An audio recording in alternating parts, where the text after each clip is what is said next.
అందరికీ ఓం నమ శివాయ అండి. ఇద్దరు ఉన్నాము వీడియోలో. మేడం ఇప్పుడే వస్తారు. వెయిట్ చేయండి. ఇవాళ టాపిక్ అత్తా కోడలు. అత్తా కోడలు గొడవలు ప్రతి ఇంట్లో జరిగేదే కాదని చెప్పడం లేదు. అదే పనిగా మనము ఎన్ని సీరియల్స్ లో చూపించినా, ఎన్ని సినిమాలు చూపించినా అది ఇంట్లో కంటిన్యూ అవుతానే ఉంది. ఎలా ఆపాలి దీన్ని? సొల్యూషన్ ఏంటి? ఎవ్వరు సొల్యూషన్ ఇస్తారు? ముందుగా 3 టీంలుగా డివైడ్ అవుదాం. ఫస్ట్ టీం అత్త టీము, సెకండ్ టీం కోడలు టీము, మూడోది మొగుడు టీము. ఎందుకు సార్ మొగుడు అంటారా? అవసరం చెప్తాను. ఎందుకంటే సైలెంట్ గా ఏ సైడ్ ఉండాలని తెలియకుండా ఉండేది అతను ఒక్కరే. ఇలా వినాలి, ఇలా వినాలి. అత్త ఏమో కొత్తగా కోడలు వచ్చింది కదా, అన్ని పనులు చేయించుకోవాలా అనుకుంటది. కొన్ని ఇన్సెక్యూరిటీస్ ఉంటది. నా కొడుకు దూరం అయిపోతారా అని. కోడలికి ఎలా ఉంటది? కొత్త ఇంటికి వచ్చాము, ఈ ఇంట్లో ఎలా ఉండాలి, ఏం చేయాలి, ఈ భయం అన్ని ఉంటది.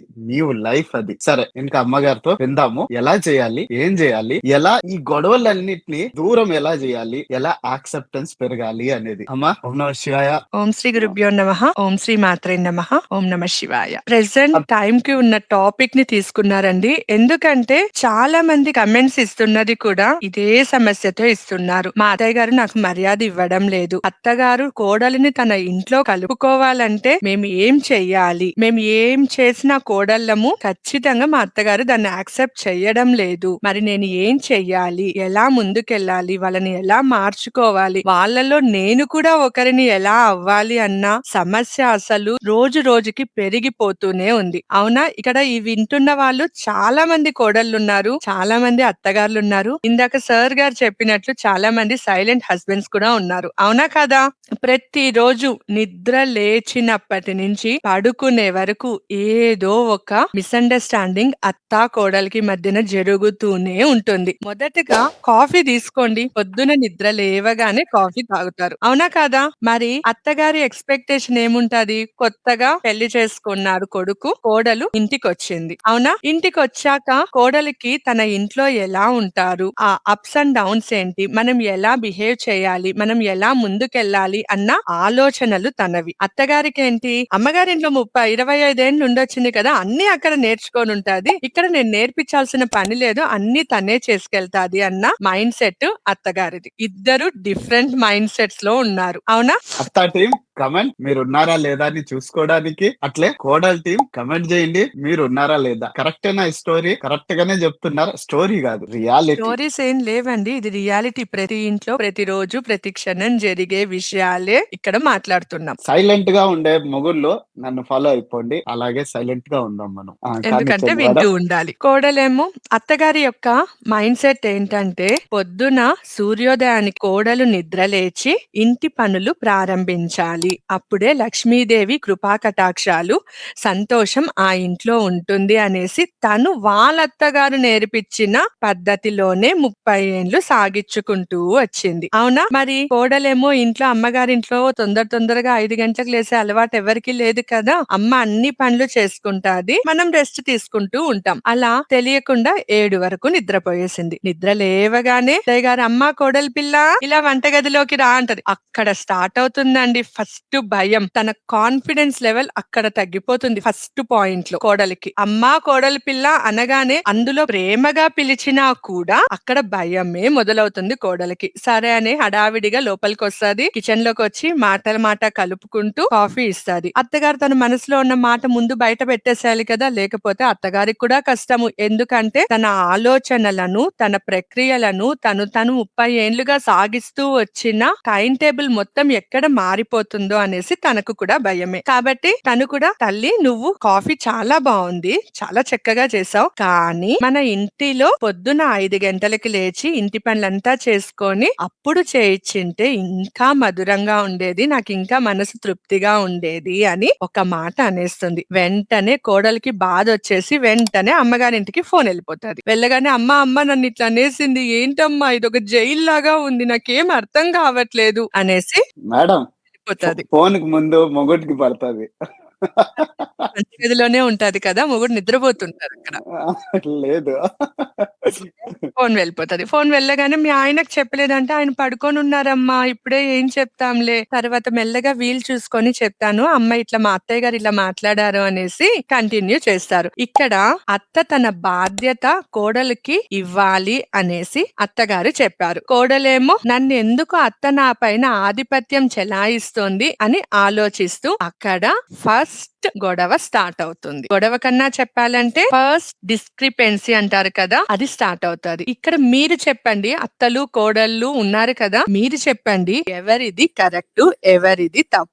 హస్బెండ్స్ ఏం మాట్లాడకండి, ఎందుకంటే ఎప్పుడు సైలెంట్ గానే ఉంటారు అనేసి చెప్పేశారు కదా, మీరు కామ్ గా కూర్చొని కథ వింటూ ఉండండి. వింటున్నా మేడం, వింటున్నా. చెప్పండి, ఇప్పుడు మీరు చెప్పండి, మీకు ఎవరిది కరెక్ట్ అనిపిస్తుంది, ఎవరిది తప్పు అనిపిస్తుంది? ఇద్దరు కరెక్టే. ఇద్దరు కరెక్టే. వాళ్ళ ఆలోచనలు ఇద్దరివి కరెక్టే. కానీ ఇక్కడ చిన్న విషయాన్ని గుర్తుపెట్టుకొని మనకన్నా పెద్దావిడ 30, 40 ఏండ్లగా ఈ ఇంట్లో సంసారాన్ని సాగిస్తూ వచ్చింది. తనకి ఈ ఇంటి లోటుపాట్లు, మంచి చెడు అన్ని మనకన్నా బాగా తెలుసు. తను ఒక మాట చెప్తే మనం ఆ మాట వింటే ఏమన్నా అరిగిపోతామా? ఎందుకంటే ఇక్కడి నుంచి ఈ ఇంటి బాధ్యతను తీసుకోవాల్సింది నేను. నేను ఈ బాధ్యతను తీసుకొని తను ఎంత గౌరవంగా ఈ ఇంటి గౌరవాన్ని కాపాడుతూ వస్తోందో నేను అంతే చక్కగా ఈ ఇంటి గౌరవాన్ని కాపాడాలి అన్న ప్రేమతో మా అత్తయ్య గారు నాకు ఈ మాట చెప్పింది అనేసి కోడలు ఆలోచిస్తే గొడవ ఉండదు. అలాగే ఇన్ ద సేమ్ వే అత్తయ్య గారు కూడా ఇవాళే కదా వచ్చింది, మెల్లగా దురుసుగా వెంటనే ఒక మాట అనేయకుండా ఇదే మాటని ప్రేమగా, తల్లి ఇవాళ ఈ సమయానికి లేచావు, రేపటి నుంచి కొంచెం త్వరగా లేయమ్మా, ఇంట్లో పనులున్నాయి కదా, మనం ఇద్దరం కలిసి చేసుకుంటాము అనేసి చిన్న నవ్వుతూ చెప్పిందనుకోండి, అప్పుడు ఆ కాఫీను బావుంటది, ఆ మాటలలోని తీయదనం కూడా చాలా బావుంటది. అప్పుడు గొడవ అన్నది వస్తాదా? అమ్మాయి అమ్మగారింటికి ఫోన్ చేయాల్సిన అవసరం వస్తాదా? లేదా భర్త సైలెంట్ గా ఏదైతే ఏముంది వాళ్ళిద్దరూ కొట్టుకుంటారు, నా కాలొచ్చింది మహాప్రభు అనేసి ఇలా కూర్చోవాల్సిన అవసరం ఉండదు. తన మనసు పాడవదు, తను ప్రెషరు ఉండదు, ఇద్దరు చక్కగా ఉన్నారు. అంటే అత్త కోడలు, భార్య తల్లి ఇద్దరు సంతోషంగా వాళ్ళిద్దరూ కలిసి ఉన్నారంటే భర్తకి ఇంకంతకు మించిన సంతోషం ఇంకోటి లేదండి. ఇప్పుడు అది మాత్రం తప్పు ఉండదు గదా మేడం! ఎప్పుడు కోడలిది గూడా తప్పులుంటది. అలాగే కోడలు మాత్రం కరెక్ట్ అని గాదు. బోత్ సైడ్ ఉంటది. అవునండి. మంచి అత్త దొరికిందనుకోండి, కోడలు అలా లీనియన్స్ తీసుకుంటారు. కోడలు ఏదో కామ్‌గా థ్రిల్ కావాలి, ఉండిందనుకోండి, థ్రిల్ అత్తయ్య గారు గావాలి. తీసుకుంటారు. ఇక్కడ ఒక మనిషి ఇంకొక మనిషిని కలిసింది అంటే వారి యొక్క కర్మ అనుసారమే కలుస్తారు. ఓకే. ఫర్ ఎగ్జాంపుల్ తీసుకోండి. మీరు మీ అత్తగారింట్లో ఉన్నారు. మీ ఇంట్లో ఎప్పుడు గొడవలు, పెడబొబ్బులు, ఒకరినొకరు తిట్టుకోవడం ఇలానే మనశ్శాంతి లేకుండా ఉంది. కానీ పక్కింట్లో వాళ్ళు అత్తాకోడళ్ళు చాలా అన్యోన్యంగా ఎప్పుడు సంతోషంగా పిల్లా పాపలతో నవ్వుతూ, కేరింతలు కొడుతూ, ఇద్దరు షాపింగ్ కి వెళ్తూ, ఇద్దరు ఒకటిగా వంటలు చేసుకుంటూ సంతోషంగా ఉన్నారనుకో, అప్పుడు ఇక్కడ గొడవలు పడుతున్న ఇంట్లో ఉన్న అమ్మాయికి ఏమనిపిస్తుంది? ఈ అత్తగారు కాదు, నాకు అలాంటి అత్తగారు, ఆవిడే నా అత్తగారైంటే ఎంత బావుండేది అని ఒకసారి అనుకుంటారా? మనసులో ఆ థాట్ వస్తాదా? ఆ థాట్ వచ్చిందంటే ఏదో ఒక జన్మలో ఆ ఎదురింట్లో ఉన్న ఆవిడ ఆత్మకి మీలో ఉన్న ఈ ఆత్మ కోడలిగా వెళ్ళక తప్పదు.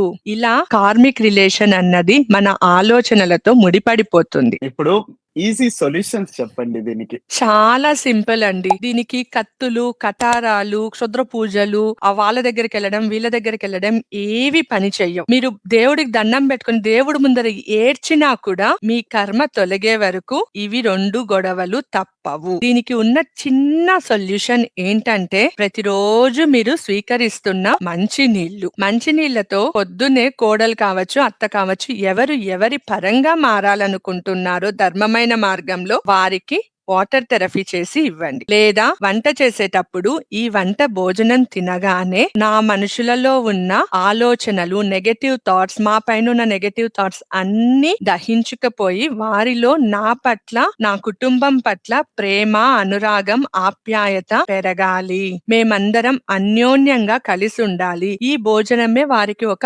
ఔషధంలా పనిచేస్తుంది అనేసి అత్తైనా చెయ్యొచ్చు, కోడలైనా చెయ్యొచ్చు. ఎందుకంటే ఇద్దరు కలిసి ఉండాల్సిన ఇల్లు కాబట్టి.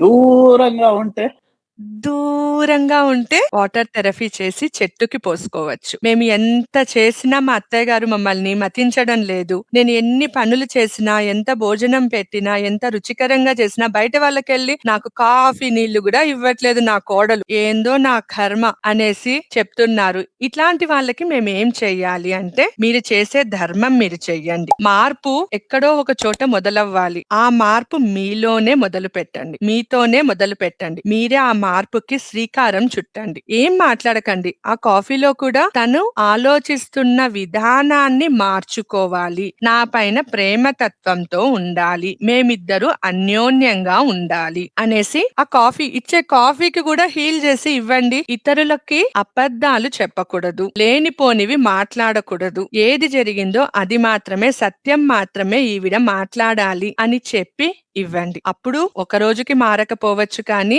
నెల రోజులు చేశారంటే ఖచ్చితంగా చిన్న మార్పైనా చూస్తారు. అందులో మీరు మార్పు చూడలేదు అంటే మీలో లోపం ఉంది. మీరు భక్తి శ్రద్ధలతో చెయ్యలేదు అని అర్థం. మీరు చెప్పేది కరెక్టే మేడం. మారుతారు. ఇంకొక పాయింట్, సామూహికంగా కోడళ్ళంతా కలిసి అత్తలు మారాలని ధ్యానం కూడా చేస్తా ఉన్నారు ఈ మధ్య కాలంలో. చెయ్యొచ్చు. ధ్యానం చేసిన తరువాత వెంటనే ఆ శక్తిని మీ అత్తగారులకి సమర్పించినారనుకో వాళ్ళు మారుతారు. అది కాకుండా ఏముందక్క ధ్యానం కూడా చేస్తున్నా కానీ మా అత్త మారట్లా డీలా పడ్డారనుకో ఇంకెన్ని జన్మలు ఎత్తినా వాళ్ళు మారరు, మీరు మారరు. మీరు ఇలానే ఉంటారు, వాళ్ళు అలానే ఉంటారు. మీరు చేసేది మీకు కరెక్ట్, వాళ్ళు చేసేది వాళ్ళకి కరెక్ట్. దీనికి ఫుల్ స్టాప్ అన్నది ఎక్కడ రాదు. మార్పు మీతోనే మొదలవ్వాలి కాబట్టి యాక్సెప్ట్ చేసి క్షమాప్రార్థన చేసి వాటర్ థెరపీ చేసుకోవచ్చు. అలాగే అమ్మా, మంచిగా చెప్పారు. మంచి సొల్యూషన్ చెప్పారు.